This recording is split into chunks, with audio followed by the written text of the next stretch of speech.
You're picking Cade Cunningham to finish with 45 combined points, rebounds, and assists. 45 or more combined points, rebounds, and assists. Why?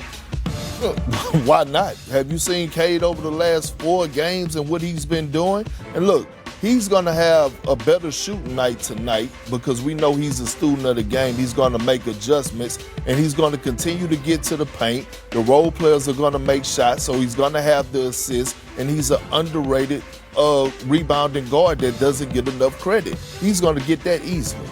Okay, Stephen A., you've got Chet Holmgren going for 28-plus points, rebounds, and assists. Tell me why. Who the hell is going to stop him on the Lakers? That's why. I mean, well, who's going to stop him? I mean, think about that. 20 points. What are we talking about here? 28 points, rebounds, and assists.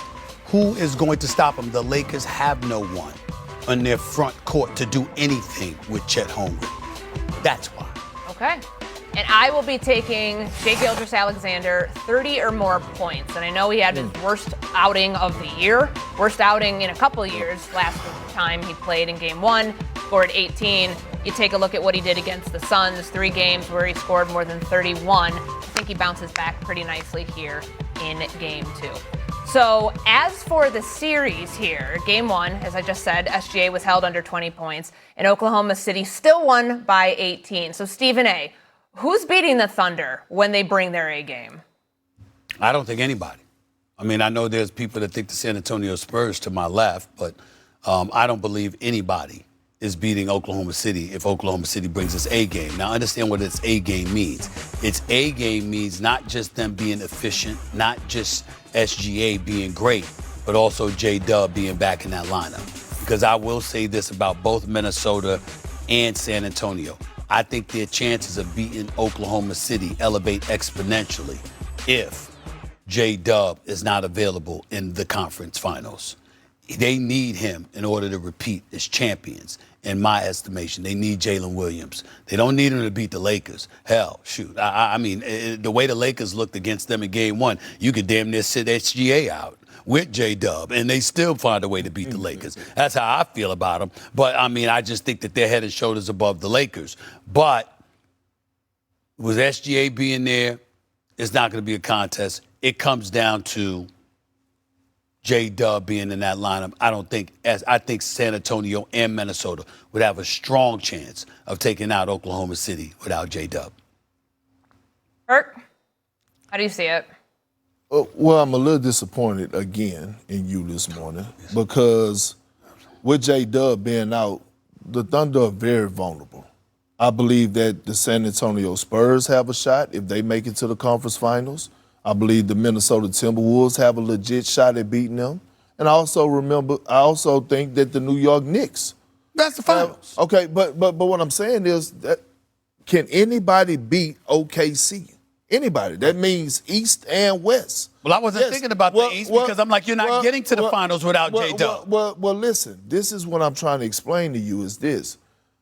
One could argue, and you know how I feel about OKC, but one could argue we don't know what that Game 7 would have looked like if Tyrese Halliburton wouldn't have went down last season. That's fair. Okay, so the Indiana. But I believe in SGA. Oh, I do too, but they did take them to 7 games. So when you look at the Spurs, Minnesota, and you look at and when J-Dub do return, who's to say he's going to be 100% SA? That's all I'm saying. So I do give those other 3 teams a fighting chance. Yeah, Mero, get in here. You said it, man. J-Dub is the X factor. If he's there, it's hard. They're Thanos. If he's not, they're beatable. You know, not crazy beatable, but beatable. Yeah. You know, and I think, like Perk said, it could be the Knicks, could be the Wolves. Spurs have an alien that's 8 feet tall. I feel like people keep forgetting about that, but they have the strongest chance, I think. Yeah, it's been 2 weeks since we've seen Jalen Williams. He had that hamstring injury, Game 2 against the Suns, and it remains to be seen when we will see him back out there. But obviously, they're better at full strength. They were pretty darn good the other night, even when SGA wasn't playing his best. So to recap here's our parlay. We've got Cade Cunningham to have 45 or more points, rebounds, and assists. Chet Holmgren to have 28-plus points, rebounds, and assists, and Shai Gilgeous-Alexander to score more than 30 points. Those odds are plus 568 for a parlay on DraftKings Sportsbook. Coming up next, we're talking about practice. Stephen A. recounts the memorable press conference by his good friend Allen Iverson all the way back on this date in 2002. You don't want to miss it.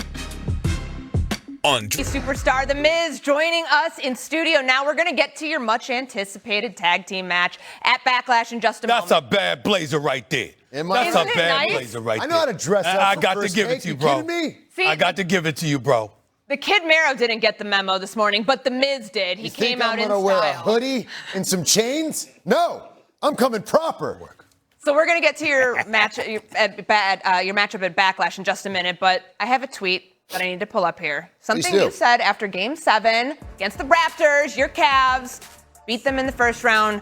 Quote, how it's done. Cavs going to win it all. Curses are real. Enough said on this post.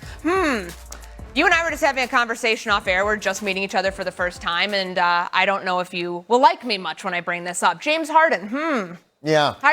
Got any issues there? So right in the beginning, when we first got Harden, I was like, oh no, like we have a problem in the playoffs. Harden has a problem in the playoffs. But then he comes on the team and it changes everything. Like, am I insane to think that Harden could be the answer to where what we need to go to the playoffs? I think he can be done. We just got to get rid of the sloppy play. We got to get rid of the turnovers. Once we do that, we're going to beat the Pistons, and then we're going to go to the Knicks because the Knicks are going to beat the Sixers, and guess what's going to happen? We're going to beat them. I don't care if Jalen Brunson literally acknowledges his tribal chief, because he's going to need to acknowledge the Cleveland Cavaliers and Donovan Mitchell. That's what needs to be done, because the Cavaliers are going to the NBA Finals, and we are going to be NBA champions.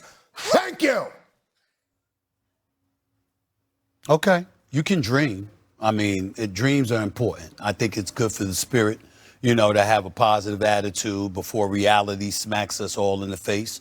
Eventually, it will hit you. I think in the next week or so, that should be about 6 games. You'll come crashing down to earth and realize your reality, your definition of reality doesn't match everyone else's. Cavs are losing this series, I hate to tell you. Wait, they're losing to who?